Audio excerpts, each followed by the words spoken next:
সুনিতা নামৰ এগৰাকী ছোৱালীয়ে অতি সোনকালে ঘৰলৈ আহি কম্বলখন উৰি শুই গ'ল। তেতিয়া সুনিতাৰ মাক কোঠালৈ আহিল।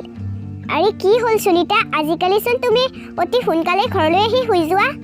অ' মা, আজিকালি মানে মোৰ অলপ ভাগৰ লগা হৈছে আৰু ৰাতিপুৱাই উঠি পৰঠাও বনাব লাগে নহয়। মই তোৰ কথাবোৰ জানো, সেইবাবেই তোক মোক সহায় কৰি দিবলৈ দে। তই আৰু কিমান অকলে ঘৰখন চলাবি? ইফালে মায়াৰ পঢ়াৰ দায়িত্বও তোৰ ওপৰতে আছে। আৰে মা, মই অকলে ক'ত আছোঁ, তুমিওচোন আছায়ে। মা, এতিয়া তুমি খানা খাই শুই যোৱাগে, মোৰ ভোক লগা নাই, মই অলপ শু। ঠিক আছে ৰাগিনী, তুমি আৰাম কৰি লোৱা। মাক যোৱাৰ পিছতে সুনিতাই কম্বলখন অতৰাই কান্দিব ধৰিলে। মা, মই তোমাক এতিয়া কেনেকৈ কওঁ যে মই 8 বজাৰ লগে লগে এজনী ছোৱালীলৈ পৰিণত হওঁ, কাৰণ মই জীয়াই নাই, মোৰ মৃত্যু হৈছে। মই কেৱল এটা উদ্দেশ্যৰ কাৰণেহে ইয়াত আছোঁ। মই ৰাতিপুৱা 5 বজাৰ পিছতহে নিজৰ মানুহৰ ৰূপলৈ আহিব পাৰোঁ। তাৰ পিছত সুনিতাই নিজৰ ছোৱালীৰ ৰূপত গাঁৱত ইফালে ইফালে ফুৰিব ধৰিলে। আৰু যেতিয়াই 5 বাজিবৰ হ'ল, সুনিতাই নিজৰ ঘৰলৈ আহিলে। সুনিতাক ছোৱালীৰ ৰূপত ঘৰলৈ অহা উমা নামৰ এগৰাকী মহিলাই দেখিবলৈ পালে। ছোৱালীজনীক দেখি উমা বহুত ভয় খালে। হে ভগৱান, এই সুনিতাহঁতৰ ঘৰত এজনী ছোৱালীৰ ছায়া আছে। মই ভালদৰে ৰাতিপুৱা হ'লেই সুনিতাৰ মাকক কথাখিনি ক'ব লাগিব। আৰু যেতিয়াই 5 বাজিলে, তেতিয়াই ছোৱালীয়ে নিজৰ মানুহৰ ৰূপত আহিলে আৰু পৰঠা বনাব ধৰিলে। সুনিতাৰ পৰঠা বনোৱা হোৱালৈকে সুনিতাৰ মাকেও সাৰ পালে। মাকে সাৰ পাই দেখিলে যে সুনিতাই ঠেলাগাড়ীত পৰঠা বেচিবৰ কাৰণে ৰেডি হৈছে। সুনিতা, আজি মই তোৰ লগত পৰঠা বিক্ৰী কৰিবলৈ যাম। মা, তুমি নালাগে দেই যাব, মই অকলে পাৰিম নহয়। তাৰ পিছত সুনিতাই নিজৰ ঠেলাগাড়ীখন লৈ পৰঠা বিক্ৰী কৰিবৰ কাৰণে গুচি গ'ল। সুনিতা যোৱাৰ পিছতে উমাই সুনিতাৰ ঘৰলৈ আহিলে। আৰে সুনিতাৰ মাক, আপোনালোকৰ ঘৰত নহয় এজনী ছোৱালীৰ ছায়া আছে। আৰে ছোৱালীৰ ছায়া? আৰে উমা, তুমি এইবোৰ কি কৈছা? আমাৰ ঘৰত ছোৱালীৰ ছায়া কেনেকৈ থাকিব পাৰে? আৰে সুনিতাৰ মাক, মই মিছা কথা কোৱা নাই দেই। ৰাতি সুনিতাৰ কোঠাৰ পৰা এজনী ছোৱালী ওলাই যোৱা দেখা পাইছোঁ, আৰু তাই অলপ গাঁৱতে ঘূৰি পেলাই 5 বজাৰ আগতে সুনিতাৰ কোঠাত সোমাইছে। মই সেয়া নিজ চকুৰে দেখা পাইছোঁ। সেয়া শুনি সুনিতাৰ মাকে অলপ ভয় খালে। তাৰপিছত উমাও নিজৰ ঘৰলৈ গুচি গ'ল। আৰু আনফালে সুনিতাই আন এখন গাঁৱলৈ গৈ নিজৰ স্পেচিয়েল পৰঠা বিক্ৰী কৰি আছিল। আজি সুনিতাৰ ইমান ভাল বিক্ৰী হৈছিল যে তাই গ্ৰাহকক পৰঠা দিওঁতে দিওঁতে সন্ধিয়া হৈ গ'ল, আৰু তাই টাইমৰ কথা গমকে নাপালে। আৰু তাই চালে যে তাইৰ ঘড়ীটোত 7টা বাজিছে। আৰে 7টা ইয়াতে বাজিল, আৰু মই 8টাত ছোৱালী হৈ যাম।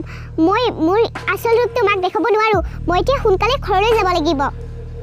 তাৰপিছত সুনিতাই নিজৰ গ্ৰাহকক পৰঠা দি পেলাই সোনকালে ঘৰলৈ আহিব ধৰিলে।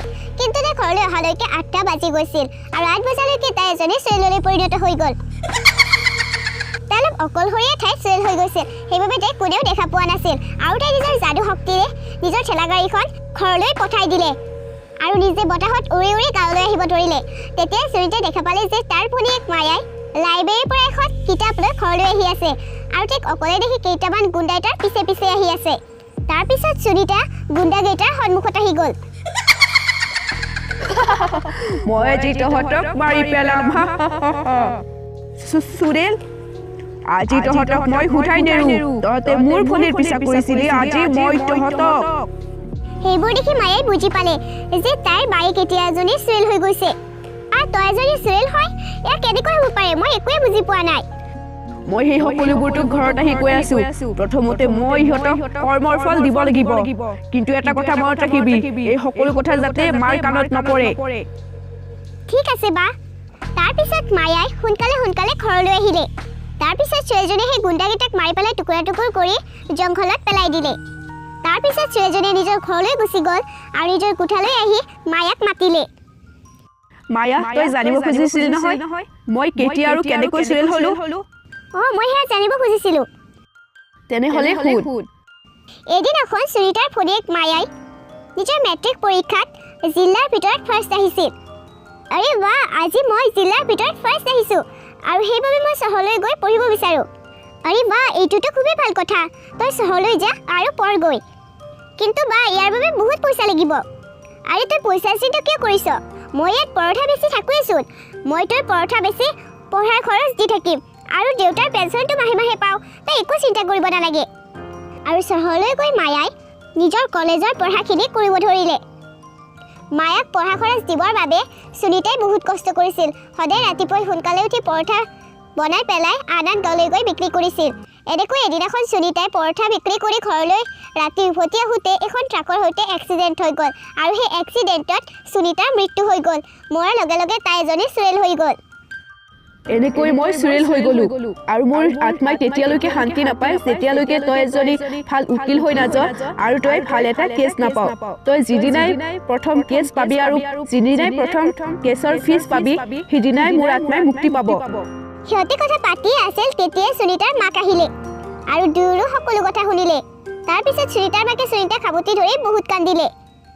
এনেকৈ বহুত দিন বাগৰি গ'ল আৰু মায়াই এজনী ভাল উকিল হৈ গ'ল আৰু তাৰ পিছতে সুনীতাৰ আত্মাই মুক্তি পালে।